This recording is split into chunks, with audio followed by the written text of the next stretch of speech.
Mamukasema Kingmaker kune vasinganzwisisi nyaya yacho. Pane audio that has been leaked nevanhu vari pedo na President Pashon Java is also implicated munyaya idzi vachiexposa state capture necorruption iri kuitwa naTagwirei. Zimbabwe has been turned into a monopoly. Vakati mukomana atova Cecil John Rhodes nekuti ndiye akabata tese kuti President allegedly vari kunzi havasi kukwanisa kuita madecisions vasina kuconsulta kwaari. Pane pachinzi presidential advisor paya pane pachirehwa kuti ndivo vaTagwirei vanenge vataura zvinozodanikwa vanhu ameno zvavakataurirana zvakare kumuchato zvakaita kuti the following day parliament ibve yatonzi ngatimanyei kunogara. Pataurwa kuti ari kuplana kutora the health sector yose uye ari kutora machurches FM yatorwa machurches akasiyana siyana atotorwa nyanya kuvanetsa izayoja nekuti vana guti vanenge vane naro asi masabata ose hanzi akabatwa ari kukontrolwa nemukomana uyu. Vana magaya vakatopuwa mari dzebheu vakanokumbirirwa kumukuru kuti ngaabude mukomana nekuti tine vanhu vatoda kuti tishande navo mumachechi mumo. Nyaya dzacho dzakawanda guys, asi Pashon Java azviburitsa akati aiwa guys, inini handidi kuva munyaya iyi, I distance myself from this audio. Pari zvino Pashon atokomenta nyaya iyi ari kuAmerica. Vanhu vakati kuwadzokera kumudzimai atobuda kare mulambo dzefamily. Vanhu vakati hakusiko here kutiza nyaya dzemaaudio idzi. Pashon akatonyora akati mainzwa here audio. Vanhu vasati vatomboibata audio iyi kureva kuti aitoziva kuti zvinhu zvichaitika. Mukomana akabva amanya kuidzokera kumunhu wake wekuEthiopia. Vanhu vakati maaudio akanyudza vana mupofu haya. Unopinda pasho for a very long time. But aiwa mukomana ari kuti iye haana munhu waakataurira nyaya idzi nekuti Pashon ari kunzi akaudza munhu uyu ndiye azofonera munhu alikisa. Regaitise audio muzvinzwire pataugwa kubva kunana Wikineo vanasakupwanya maminister akasiyana siyana. Imikani nemudropping yacho yakauma. The expose of the century uchifambirana zvakare newedding of the century. Saka ndavendina Pashon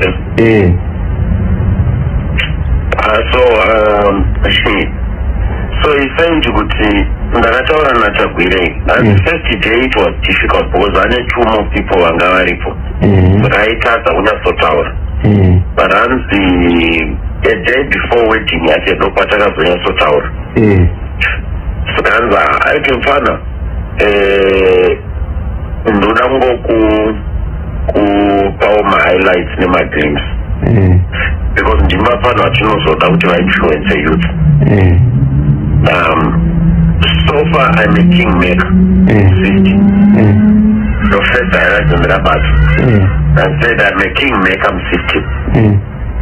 I'm a kingmaker zvekutoti mudhara vantondiconsulta kana vachida kuisa minister zvekuti ndini ndakadismisa Tutando Winston. Even new lawyer iswa na Polite Kambamura small scale miners. And it's my policy. Ndindaisa policy is Polite. Ndinema mining expansions I want to do. So they needed that. Could you edit EPO view, but no small scale asset by EPO and legalize for foreign investors. And if you remember speech and Nagambopa, it was opposed one of Changwa. You would see a foreigner cannot open a safe station, a tuck shop, a small scale mine. It's my vision. A foreigner cannot come with space mufana kuitwa nesisuwa nwatema local. Saka it was actually my policy mining here. It was my policy, and so I'm a kingmaker. I'm not a kingmaker zvekuti most of my decisions are not what I'm done. They actually come from me. I do my meetings about twice a week, twice every week. we discuss economic issues, we discuss political issues and everything. So I am a kingmaker right now. After the president, I am the most powerful person for government, although I'm outside government. And so what we now need Pamberapa is, and the CAP 3 yakatopera, that was the third highlight. CAP 3 yakatopera is going to be voted by parliament. Then the president will just simply sign on the PS that the president cannot go against the parliament. Parliament is representing people. Yeah, so the president just going to simply sign, and once it's law, pachatanga kuita now a campaign yekuti takuda young leadership or presidium. And that will be the next war. Right now we can't fight wars. We can't fight war. Dissension yana general, and we can't fight war. CAP 3 at the same time. We have to fight one war at a time. So once we win the war at CAP 3, we go for the second war general. Yeah, because he is proving to be a very, very big problem. We go for general. And so mukatarisa ndakawina pana Mudhara Isaac Moi and Mudhara Matanga. I had them 4. I'll win again, yes, and they use the word 4, and I will have my way again on general. I will have my way. But I think mtato mwana wangu mangwana ndopa mshaona who is a kingmaker in government. The war government is coming here. A war government. Yeah, except the general. But the war government is coming, including Mudhara is coming. Anyone who wants to do anything in the Sorom government who is going to be here. And my ministers and the only office they come back. The only people who I don't call Achuya Kuba is the president, my vice president Akiari too. Ndore gaiwa wandisinga kwanise kuti ndidaidza Achuya Kuba. All other ministers na Sanyatwe na General Sanyatwe. And because I have no, and Naranabasana, I have no use for him. But all other ministers, including Opa, I host them Bamango. Mutuli Nube to not discuss some financial issues, estate Mumbamango. The rest I call them all of them. And my police SI, they are on my payroll. Questo prisons, questo my military generals, they are in my pocket. Do not only a few who I don't call. All these generals, I can just, it's just a phone call. All these directors, the CIO, it's just a phone call. Even the new justice in Mama, it's just a phone call. All my Supreme Court judges, judge president, they're just a phone call away.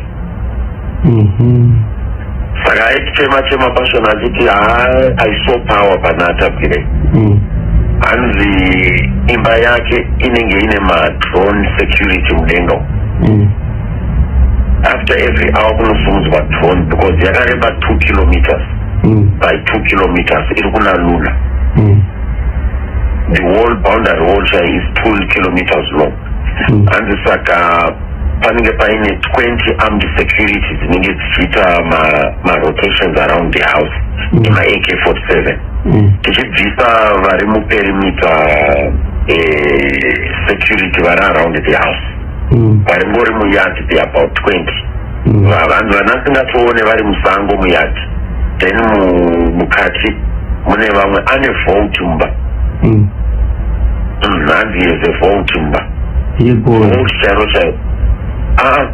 Vault mari gold whatever, it's actually vault recipe and ane vote mba and weight that vote in a biometrics throughout the way to the vote. And he said ndinzi kurana petroleum yese yenyika right now ndine 300,000 liters pamabvuku masasa ndine 300,000 metric tons, sorry, which is about over 300 million liters the petroleum. The rival wangu ndi Billy Rutenbach, because Billy arikumeka $9 every liter petrol upinda mZimbabwe. Achochema kuti it's too much because the sugar, and yes, and ndaiti kuna president, yes, 2023 2018 Billy akakupai $85 million a campaign. Then last campaign akaisa about 50 million akaidzikisa, but mukatasa mari arikuita per month arikuita about 30 to 35 million dollars per month, and it is not fair. But hanzi it seems like Bilane hold isingaita that Billy Rutenbach, but hanzi ndiye rifle yangu, but hanzi petroleum ndinokucontrola petroleum Zimbabwe, ndino decide ndiana nefuel echatwa pumped pipeline or not. My decision is say fuel anotobva kwandiri ndinorana fuel industry eZimbabwe. Ingave simba. And ndinokurana fuel yese eZimbabwe. I'm the one running it. Saka wikinu yes vanhu vanoti yes aita mari wikinu dishing cars chichi. But our weekend is very, very small compared to me. It's very little. It's an insult to compare him to me. Even Scott Church, it's an insult. And the team listed with Scott still has more money than Wickner. And because Scott Arguita 1.5 tons per month. Zarukuburita. Saka hapanga ari stuck because of Dubai crisis. Saka pile gold ramdhara ndobva yawandisa muno. That's why the gold had to be taken to Belarus. And it was my idea.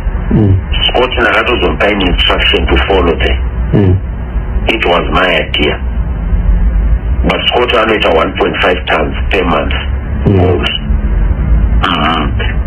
So Better Brands is making quite some money. Last year, Scott akaburitsa gold 850 million US. 850 million. But this year is surpassing $1 billion because I reach 1.5 tons per month. And so ndoboys rangu rine mari irori. Tungwarara is now back in order. Tungwarara, I whipped him in order. And I got also Misa in trouble. He had to come and apologize. He had to come and apologize. That's why Dinagato protector Angel. Tungwarara wanted to finish Hubert Angel. But I'm the one who protected. And Nagato yakachema kwandiri Angel. Honestly, Tungwarara. He actually came and cried. Then I said, it's okay, I'll shoot you. I'm the one who shooted Hubert Angel. And the never shoot a Hubert Angel. And so, I am the kingmaker. Even my churches, I'm taking my churches one by one. I don't to AFM because I gave them 1 million. ZPC, uyu mchenja amdara, which no we I'm taking that one. Even Marangi, I'm taking that one. Marango to check, they don't want to see any involvement. Yamachakaire. Then Mutridzi, I'm taking that one. The Zayoja is hard to penetrate, very, very hard. But Makandiwa, Hubert Angel, Magaya, I've taken all those ones because I helped Magaya get a bailout. I helped Narano in the city on Amdayota and we don't need that. So my church is SDA and I'm in total control of that one. SDA, I'm in total control of that one. And so ndichazoda a youth strategy. I need to get into youth. I need a youth strategy. But passion angoti hanza ndakangomanager because inini gore richitanga ndakanzi gore rekungangurwa end. Ndakatoona vakomana vakawanda hanzi kunyanya weak new akatobata. And but I couldn't tell them great that. Inini zvokunzi ndikampenere mayouth chichi. Kusvika hondona general Chwengi yapera handinotombopindira munyaya idzodzidzi because ndine zvandakatoona zvinotoitika. But ndiri kunyepera also that guy akabata and the president respects him and listens to him. Akabata hanzi akabata zvekuti anana Shoni vaya vanonziwe mufana Shoni uyapano ndomatauriro anoita navo. Hanzi akanetsana naJunior recent laitoti mufana Junior machances ake ekuti achazoraisa mugovernment akuda kumabvisa manje. He wants to eradicate his chances. Yes, hanzi ndopauri nata hanzi vakakuonana why hanzi some business deals. Okay. Because the Junior anotrade drug ka. Yes, hanzi tagwire hadi zvematracks. Because mwana wake was once a drug addict. Saka hadi zvematracks, but Junior anotrade matracks. Saka hanzi vakanetsana nenyaya idzodzo. Hanzi iti naMachakere ndopakabva Israel. Machakere anotrade matracks, cocaine. Machakere anotrade cocaine. So hanzi akabata. So pane biggest highlight was now yesterday. He said, Apostle, uyu mukomana uyu hama one. Hanzi ndanga ndina Angel naMakandiwa kumuchato. Ava ndakuti guys, toita sekuti mukomana yatipe mari tagwirei. Hanzi ndobva Makandiwa aseka akati hatimusati mapuwa isusu takatopuwa kudhara. Zvikanzi Angel akakudza here kuti part of hippodrome tagwirei akaisa mari ipapo.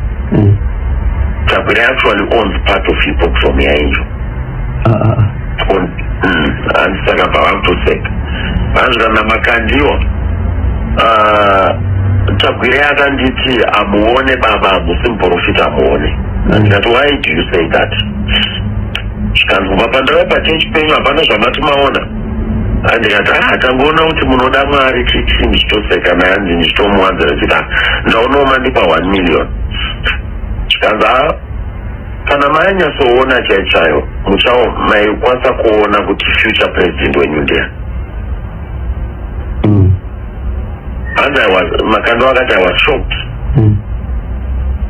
And I was shocked. And yeah, I'm making inroads into the presidency. And before my parliament come 3. And that's what I'm making inroads into presidency. So the likes of Anana Jonathan Moyo are helping me to think and to coin that. I think what Monangandi Batrend July Moyo, but July Moyo is seeming to be a helpless person.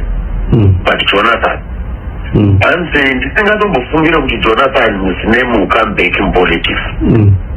And I'm working my way into presidency because right now Mwariwakandipa investment over 1.5 billion. And they have been up 2 billion. And I now own a chunk of this economy. So at that time I asked a new health sector. Asked a new health sector. But I thought lawyer would have quiz for a good team health insurances and anastemas, prismas, what cannot be involved in offering health facilities. And yet visa that law. And that was the benefit I say from it. Right. And it anana simas yakuona avenues clinic, anana prismas vakuona anana western hospital. Chi. Pavari kupasa law iyaya nditika. Anana simas, PSMI, prismas, etc. vanenge vakuoperata ma-health services aya illegally. So estimate they are about 200 million. Tikaisa nana Pismas what nana First Mutual nana Fidelity ikusvika over $500 billion. So what they are doing even now vari kuapproacha ma-health insurance companies aya. Saka ma-health insurance companies aya anobva hanzichi since mapuwa 6 months to dispose zvinhu zvichasizwa nestate, and zvasizwa nestate is gone. Makambani enyu anocollapse. Chindipai all these health facilities, all of them, then over maybe 60% of its value. Meaning he is going to be owning Vesanana Avenues Clinic, Anana Medical Chambers, Anana Milton Park Hospital, Anana Vesa is going to be Anana City Med, Anana West End. He is going to be the owner of all these health facilities of Abatanizra, St. Enzi, Agatenga, Nana Health Point of Abataniz of Angweta One Health Empire. Because akatadza kutora Pismas. His target was to take Pismas. Yeah, he made inroads for Pismas zvikaramba. Saka tasakaiti kuhealth ndikokwega kwandasara. Ndapedza health ndapinda mueducation.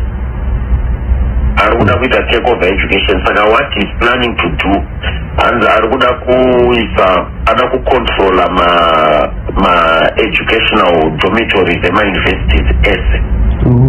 Saka ari kuda kutora grant ku-government ovaka through Ministry of Education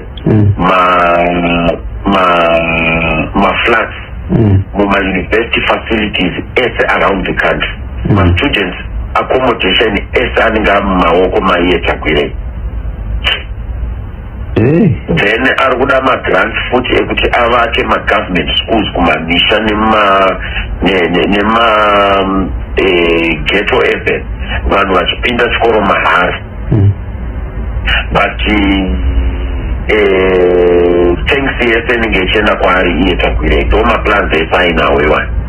But haana kuzviita after atora land. Anotora over 9 million acres of rural land in Zimbabwe. Yes.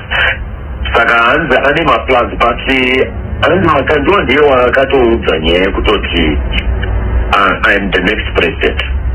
Ndini next president, not General Chiwenga. President is going to stay long enough. The longer the president stays, the more my chances of getting in. Then as the president stay, the system change. System yakuchinjwa to an extent yekuti I'm now controlling the country. Ndinakara na FAS. And the FAS was my brainchild, and I ran it and I funded it. I based FAS, I ran it, and FAS is going to run the 2030 election. Which are one FAS. And the elimination and takatopedza yakatopedzwa with makandwanga kutaura the elimination and yakapera. And maperi urban cities achainfiltratwa neperi rural. Saka ZANU ichaita 2/3 parliament. ZANU yaita 2/3 parliament. The parliament is going to amend the constitution again. The parliament will amend the constitution again. What the parliament would do is that the parliament takuda power rekuvhotera the running mates, the president, my vice presidents. Then the parliament will vote me into the presidium. That is if the president delays. Chinovita general taker. Okay. But as of now, the system yatula kugadzira nzi makando ati nasina toziye kuti vacharonga cap 3. angoti system yatoda kugadzira as of now tokugadzira a system such that the you know I can get into government without full support with ZANU-PF. And but ZANU-PF abata every profit, every structure of Banana district abata ZANU-PF. And Samarkand was obsessed. This guy is the president. Musa Tombo is Neperanese. This guy Apinda is the president of Zimbabwe. Wikiniwa is junior. This guy is the president. Kuyachamisa akazokutaura. Yachamisa not much.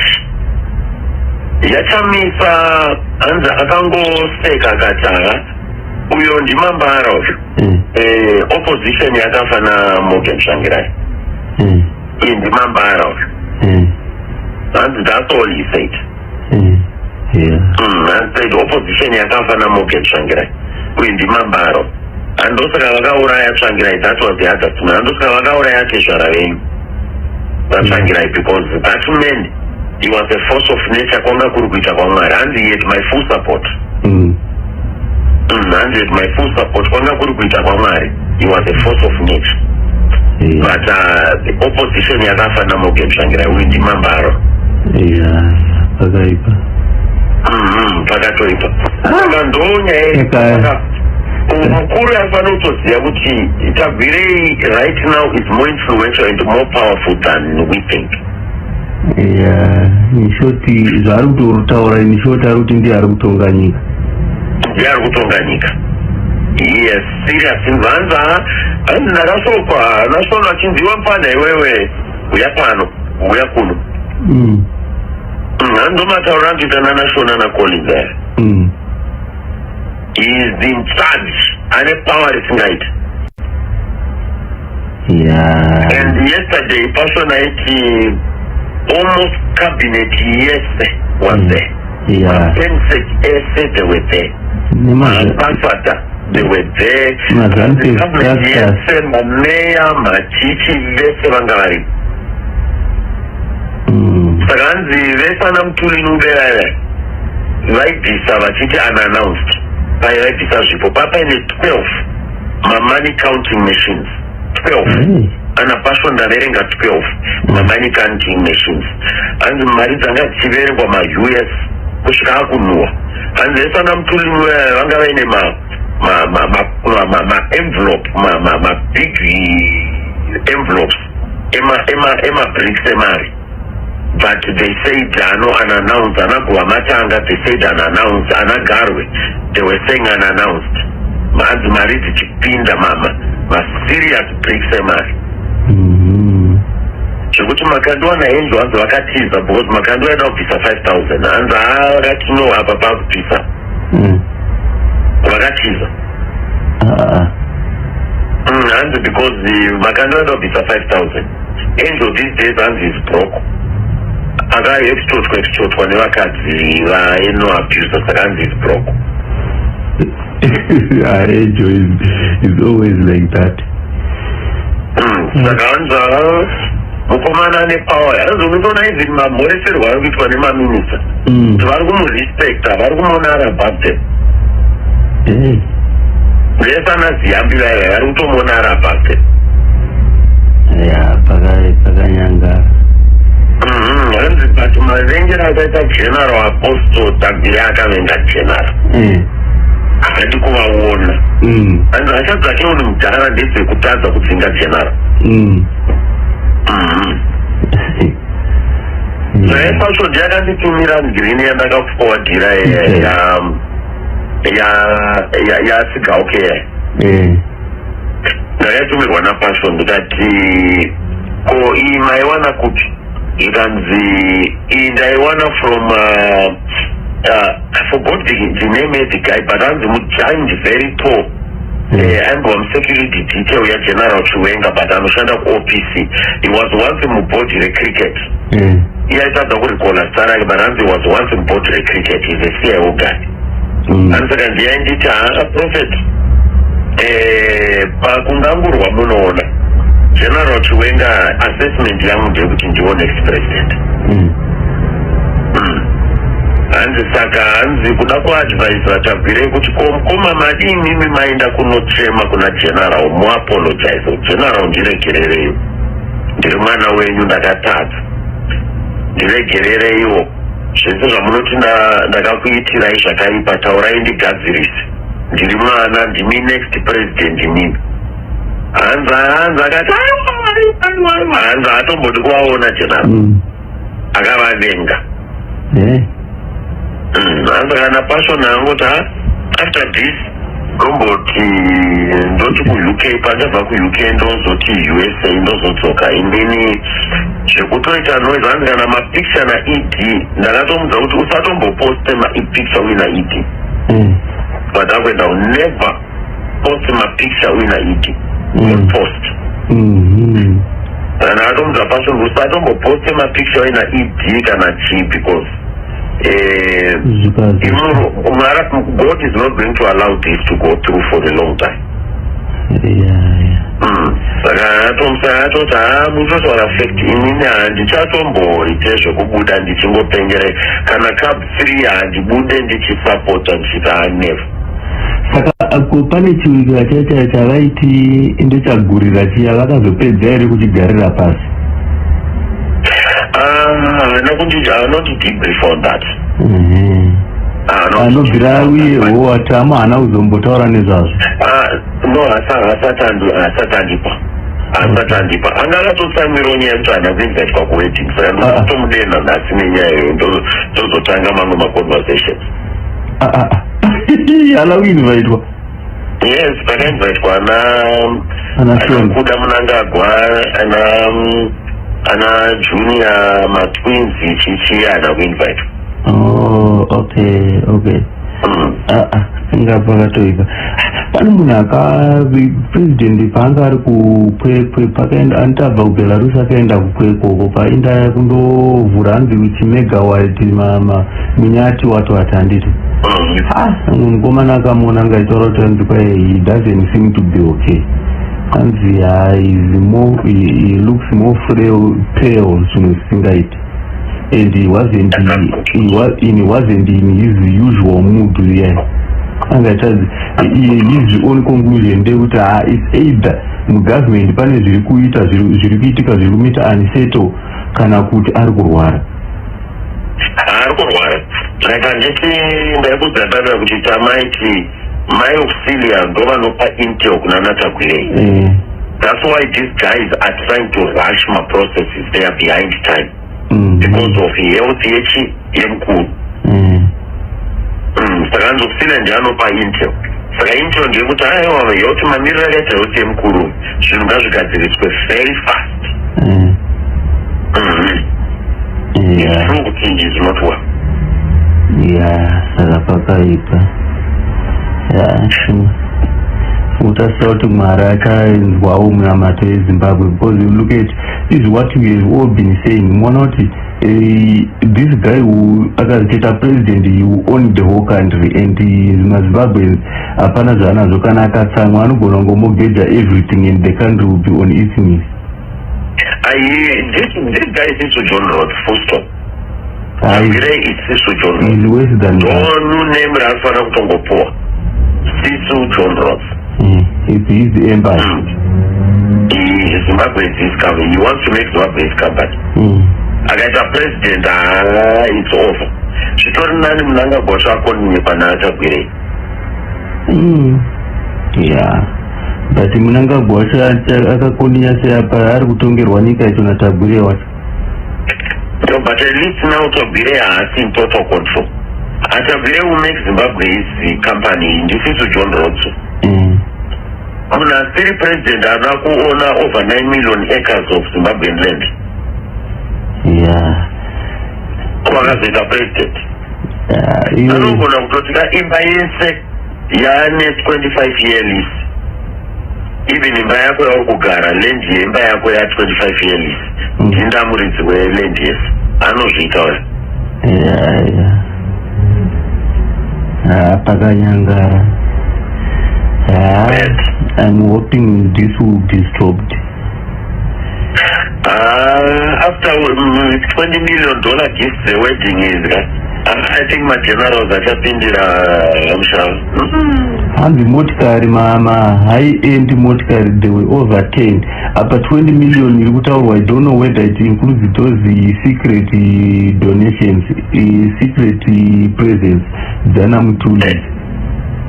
Kana you declare publicly saka that and declare because there's another guy vaipa land tisingaitengesa nachi yangu avachipa land